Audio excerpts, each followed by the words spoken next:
Cara comunidade, hoje na liturgia temos estas leituras que continuam o texto de Ezequiel. Ezequiel é considerado um dos grandes profetas. Esse título, grande profeta, nós temos porque nós temos 3 grandes livros de profecias no Antigo Testamento: Jeremias, Isaías e Ezequiel. Por isso são ditos os grandes profetas. E Ezequiel é um profeta muito particular, porque ele era sacerdote. Normalmente, os sacerdotes não eram profetas. Os profetas eram retirados de todos os lugares, mas era difícil um sacerdote profeta. E é dito que o sacerdote era difícil de ser profeta porque os sacerdotes, segundo alguns, estavam dentro de um sistema, de um esquema que não dava liberdade para eles de falar. E de repente um sacerdote assim, que tem a língua solta, falando assim as inspirações que tem de Deus, era algo muito estranho. Mas na verdade, se a gente for também assim fiel dentro da história do povo de Deus, nós tivemos sacerdotes muito importantes dentro da caminhada.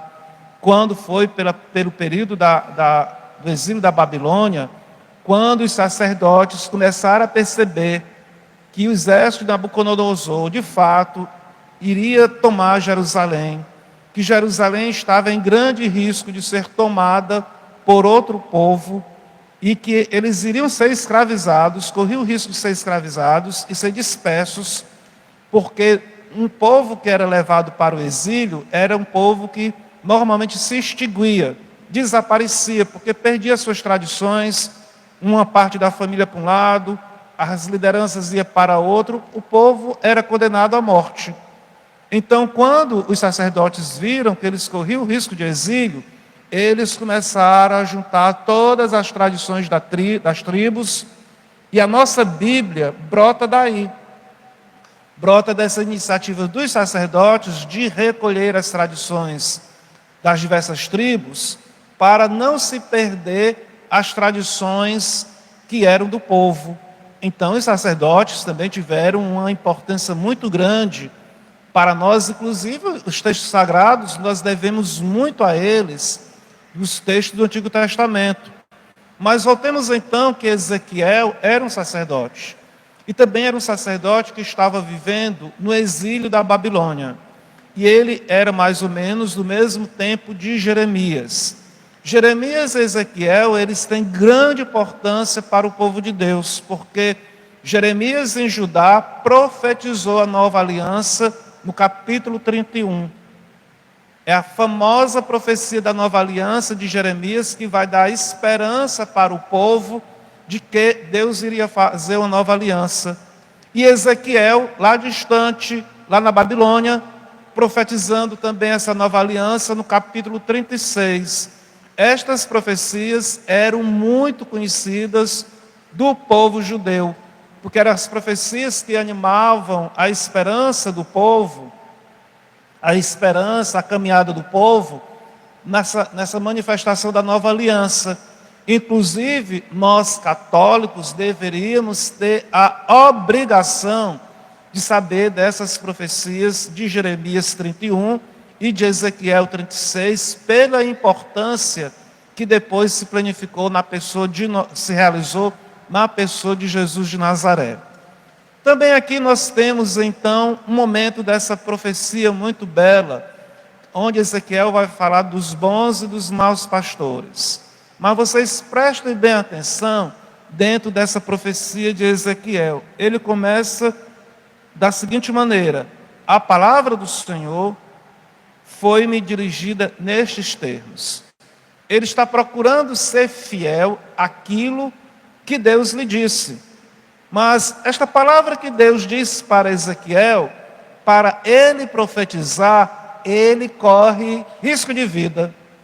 Ele se coloca numa situação bastante delicada, difícil. A palavra de Deus vem para ele, mas a palavra que vem para ele não é uma palavra fácil. É uma palavra difícil, porque a palavra que ele recebe é uma palavra de crítica. Deus criticando, os pastores do seu tempo, os religiosos, os sacerdotes, os sumos sacerdotes do seu tempo. Então, os sacerdotes do seu tempo não deveriam ficar muito satisfeitos com aquela palavra de Ezequiel, os questionando e os criticando, porque eles se achavam, não é, os donos da questão religiosa e não eram passíveis de crítica. Então, Ezequiel tem uma palavra difícil. Ele recebe a palavra naqueles termos e a proclama, e procura proclamar com fidelidade. Aqui temos diversas coisas, porque às vezes a gente pode pensar que a palavra de Deus para nós é só uma situação cômoda, é só uma coisa fácil, é só uma coisa tranquila, um mar de rosa, umas rosas sem espinhos. Não é assim. A palavra de Deus, ela pode nos inspirar, pode nos falar, pode nos comunicar coisas difíceis que podem até colocar em risco a vida daquele que a proclama. Mas o importante é a gente ter a fidelidade àquilo que Deus nos fala e àquilo que Deus nos diz. E quantas vezes, pastores mesmo, para poder agradar as pessoas, procuram dizer coisas açucaradas para que as coisas não se compliquem. Aqui mesmo, nós temos dentro das Escrituras a palavra de Ezequiel dizendo que as ovelhas estão perdidas aí pelo país, assim, de qualquer jeito. Agora vocês entendam como essa palavra é difícil dentro dos dias de hoje, porque ela está questionando e criticando a mim que sou padre, aos padres, aos bispos, aos religiosos desse tempo, aos cardeais que for, está criticando, porque se os pastores, nós pastores, abandonamos as ovelhas e deixamos as ovelhas a quem? Então, Deus vai querer tomar conta, vai querer a prestação de conta de nós pastores. E às vezes, muitas vezes, nós padres, bispos, cardeais, não querem crítica, não querem observação, só querem aplausos e que a coisa esteja tudo muito bem. E muitas vezes o povo está aí, à míngua. O povo está no sofrimento. Agora, o que os pastores precisam falar para as ovelhas é a palavra de Deus. Nós temos a responsabilidade no nosso pastoreio para apacentar as ovelhas, não é dizer qualquer palavra, é dizer a palavra de Deus, como Ezequiel disse aqui, não é dizer uma palavra cheia de ideologia, uma palavra marcada por comunismo, por teologia da libertação, que é uma verdadeira heresia no tempo de hoje. Nós precisamos, as ovelhas precisam da palavra de Deus e de pastores que tenham de fato a coragem de ser fiéis àquilo que Deus diz, e não ao que o Marx ou outros comunistas por aí ensinaram nos devidos e tantos lugares de universidades que as pessoas vão aprendendo por aí, até mesmo em faculdades de teologia. Então, nós precisamos sim de pastores, como diz o texto de Ezequiel posteriormente, de pastores segundo o coração de Deus. E nós precisamos orar para que os nossos pastores, a começar por mim, nós possamos de fato ser fiéis àquilo que o Senhor nos confiou. Temos esse texto do Santo Evangelho, Nosso Senhor falando uma parábola sobre o reino dos céus, falando de um patrão. A conclusão, vou avançar, é que os primeiros serão os últimos e os últimos serão os primeiros. Às vezes, dentro da sociedade que nós vivemos, nós somos motivados a procurar sempre os primeiros lugares, não queremos os últimos lugares. É preciso a gente aprender a ter a humildade, porque em todos os lugares que nós estivermos, até os últimos lugares, nós podemos servir a Deus. Eu gosto daquele pensamento de Santa Teresinha, que ela disse que ela gosta dos últimos lugares porque é um lugar que ninguém disputa por ele. E que se ela tiver dos últimos lugares do reino dos céus, ela já estará tendo o lugar dela. Mas hoje não é bem dia de Santa Teresinha, hoje é dia de Santa Beatriz. Queria dizer algumas palavras sobre essa belíssima santa, que às vezes não é muito conhecida na igreja.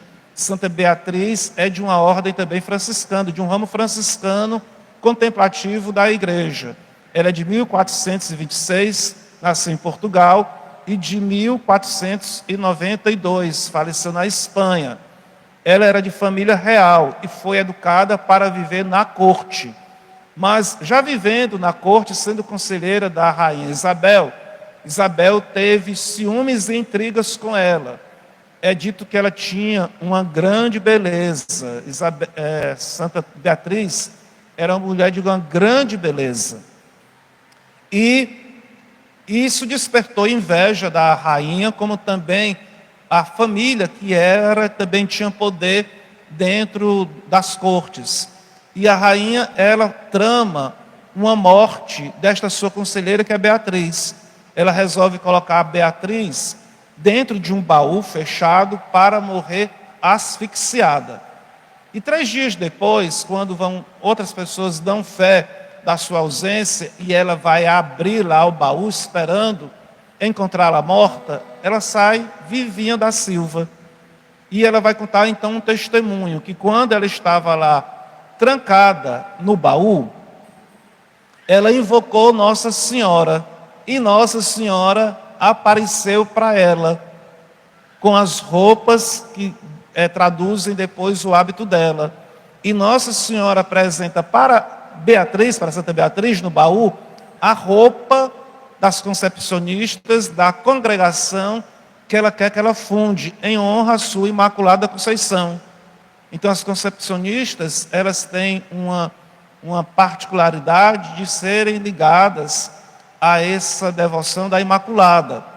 Então, Beatriz depois sai dessa situação, viaja para a Espanha, começa a fundar essa sua ordem, passa por essa situação de ter que perdoar a rainha que tramou a sua morte. Isso para nós é um grande exemplo de vida, porque o que a rainha fez com ela não foi uma coisa qualquer. Ela realmente colocou Santa Beatriz numa situação com risco de vida, mas ela teve a capacidade de perdoá-la e começar essa nova caminhada na sua vida. É dito que Santa Beatriz, ela colocou um véu sobre o seu rosto, porque os homens ficavam, muito assim envolvidos com a sua beleza. E para parar com aquilo, ela resolveu colocar um véu para cobrir a sua beleza. Quando ela morre, então esse véu é retirado. E é exatamente isso que representa as imagens de Santa Beatriz. É quando é retirado o véu, tinha uma estrela que brilhava na sua testa. E é quando ela foi falecendo, a estrela foi perdendo o brilho. Por isso que ela é representada, com esse sinal de graça particular que ela tinha. E de fato, Santa Beatriz, só pelo fato, é dito, pelos frutos conhecereis a árvore. Pelos frutos, então, de Santa Beatriz, de ter deixado para a igreja essa comunidade de concepcionistas tão bela, que aqui no Brasil também tem grande importância na evangelização, nós só podemos reconhecer de fato que ela foi uma grande santa. E fica para nós também aqui de Fortaleza e dos demais lugares que acompanham, onde tiver as concepcionistas, que as pessoas as visitem e as apoiem, porque a vida das concepcionistas, que é de clausura, é uma clausura mais rígida que a clausura do Carmelo, porque existem clausuras diferentes na igreja. Existe a clausura papal e a clausura que não é papal. A clausura do Carmelo não é papal. O que significa isso? Que elas podem receber visitas, e assim o é aqui no nosso Carmelo. As pessoas podem receber visitas, elas podem aconselhar e outras coisas mais. A clausura papal, as monjas não podem receber visitas, a não ser anuais, dos seus parentes mais próximos. Então elas vivem consagradas inteiramente à oração, por nós, pela igreja, pelo mundo, e vale a pena também, dentro do possível, nós apoiarmos, também aqui na nossa cidade, a missão das nossas queridas monjas filhas de Santa Beatriz. Louvado seja nosso Senhor Jesus Cristo. Para sempre seja louvado.